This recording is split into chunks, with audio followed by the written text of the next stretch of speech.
Uric acid എന്നാൽ എന്താണ്? Uric acid ശരീരത്തിൽ സ്വാഭാവികമായിട്ട് ഉണ്ടാകുന്ന ഒരു രാസവസ്തുവാണ്. പ്രത്യേകിച്ച് പ്യൂരിൻ പോലുള്ള ഒരു കോമ്പൗണ്ട് കെമിക്കൽ റിയാക്ഷൻ സംഭവിച്ച് അത് ബ്രേക്ക് ഡൗൺ ചെയ്യുമ്പോൾ ഉണ്ടാകുന്ന ഒരു പ്രൊഡക്റ്റാണ് യൂറിക് ആസിഡ്. ഈ പ്യൂരിൻ നമുക്ക് ഇവിടുന്ന് കിട്ടുന്നത് കുറച്ചൊക്കെ ശരീരത്തിൽ തന്നെ ഉള്ളത്. പിന്നെ നമ്മൾ ഈ റെഡ് മീറ്റ് പോലുള്ള ഭക്ഷണങ്ങളൊക്കെ കഴിക്കുമ്പോൾ നമ്മുടെ ശരീരത്തിലേക്ക് അത് എത്തുന്നു. അൾട്ടിമേറ്റ്ലി അത് യൂറിക് ആസിഡ് ആകും. ഈ യൂറിക് ആസിഡ് സാധാരണ കിഡ്നിയിലേക്ക് പോയി അത് മൂത്രത്തിലൂടെ പുറത്തേക്ക് പോകാനും പതിവ്. പക്ഷെ ചില മനുഷ്യരിൽ അത് കൂടുതലായി ബാധിപ്പിക്കപ്പെടും. അപ്പോ ഒരുപാട് ഒരുപാട് ഉൽപ്പാദിപ്പിച്ച ആ ഒരു യൂറിക് ആസിഡ് ശരീരത്തിന് പുറത്തേക്ക് കളയാൻ പറ്റാതെ വരുമ്പോൾ അത് ശരീരത്തിൽ ഡെപ്പോസിറ്റ് ചെയ്യും. ഓരോ ജോയിന്റ്സിലൊക്കെ പോയി ഡെപ്പോസിറ്റ് ചെയ്തിട്ടുണ്ടാവുന്നതാണ് യൂറിക് ആസിഡ് ഇഷ്യൂസ്. ഇനി നമുക്ക് യൂറിക് ആസിഡിന്റെ ലക്ഷണങ്ങൾ നോക്കാം. അതിതീവ്രമായ സന്ധിവേദനയാണ് ആദ്യം തന്നെയുള്ള ലക്ഷണം.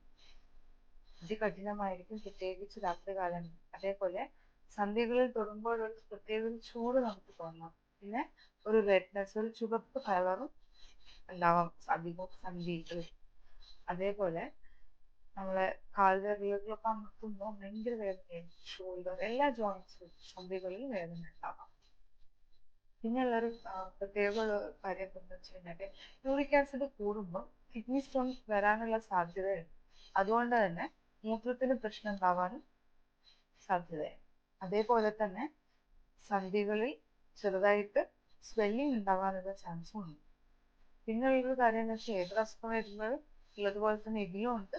അതായത് ഭയങ്കര ക്ഷീണം. നമുക്ക് യൂറിക് ആസിഡ് ഉള്ള ആൾക്കാർക്ക് കഴിക്കാൻ പറ്റാത്ത ഭക്ഷണങ്ങളെ പറ്റി സംസാരിക്കും. ആദ്യം തന്നെ ആൽക്കഹോൾ അഥവാ മദ്യം. അതായത് ബിയർ, വൈൻ പോലുള്ള മദ്യം കഴിച്ചു കഴിഞ്ഞാൽ യൂറിക് ആസിഡ് കൂടാനുള്ള ചാൻസ്.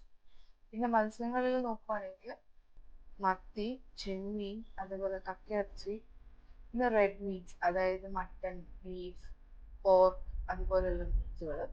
പിന്നെ അതുപോലെ തന്നെ ഈ മീറ്റുകളുടെ ഓർഗൻസ് അതായത് ചിക്കൻ്റെ ലിവർ, ബീഫിൻ്റെ ലിവർ ഒക്കെ കഴിച്ച് ശീലമുള്ള ആൾക്കാരാണെങ്കിൽ അത് ഒഴിവാക്കുന്നത് നല്ലതായിരിക്കും. പിന്നെ ഈസ്റ്റ് അടങ്ങിയ ഭക്ഷണങ്ങൾ, അതായത് ഈ ബ്രെഡ്, കുബൂസ്, ബണ്ണ് പോലുള്ള ഭക്ഷണങ്ങളൊക്കെ കഴിച്ചു കഴിഞ്ഞാൽ യൂറിക് ആസിഡ് കൂടാനുള്ള സാധ്യത വളരെ കൂടുതലാണ്.